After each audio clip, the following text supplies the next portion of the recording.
ปริญญาทองปรุงจากนั้นก็ตามคำขอตามร้อยและจะมาล่ำซิบันดอนวันนี้เอาฟังกันด้วยไหมเด้อนานที่มีหอนสิปีล่ำจังเจ้าปีล่ำจะเห็นองค์ยาบังสตัวเอาขึ้นเล่าจะเห็นเจ้าเธอเดียวบุญบ่มีสีบุขึ้นบ่ได้บ้างบัดหน้าเราถือว่าปีนี้บุญหอดยอดเกี่ยวแสนสิฟันกับบ่ไม้กำลังเห็นพี่น้องเข้าเอาอาปาลุงโดยเฉพาะกายยอดพุลาท่าพ่อใหญ่เบยจากบ้านสีบุญเฮืองปีแล้วนี่กับไปยาวล่ำสิ่งอยู่ทั้งวัดสีบุญเฮืองเข้าอาจารย์โมเทียนพุทธไทยปริญญาทองปรุง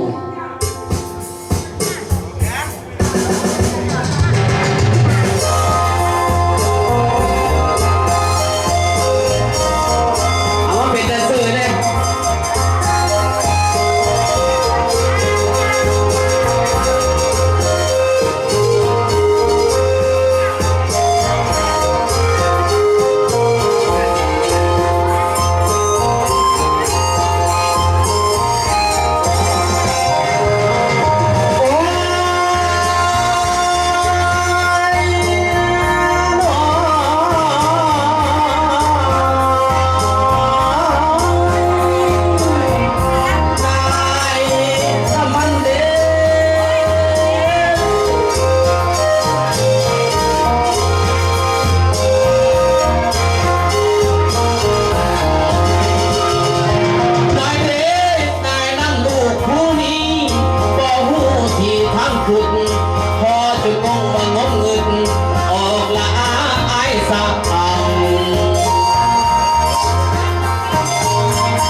ก่อนเข้าสู่ศึกษา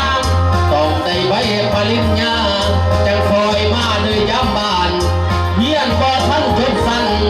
เสียความฝันขอตั้งต่อจบแต่พอทองพุ่งพัดมาอยู่พออยู่นี่แล้ว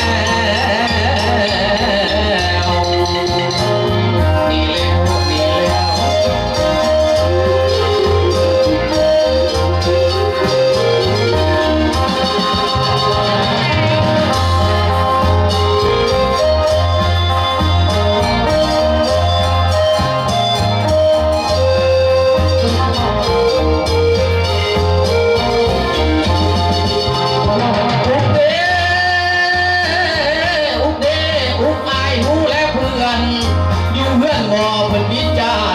ลูกในร้านบ่มีพวก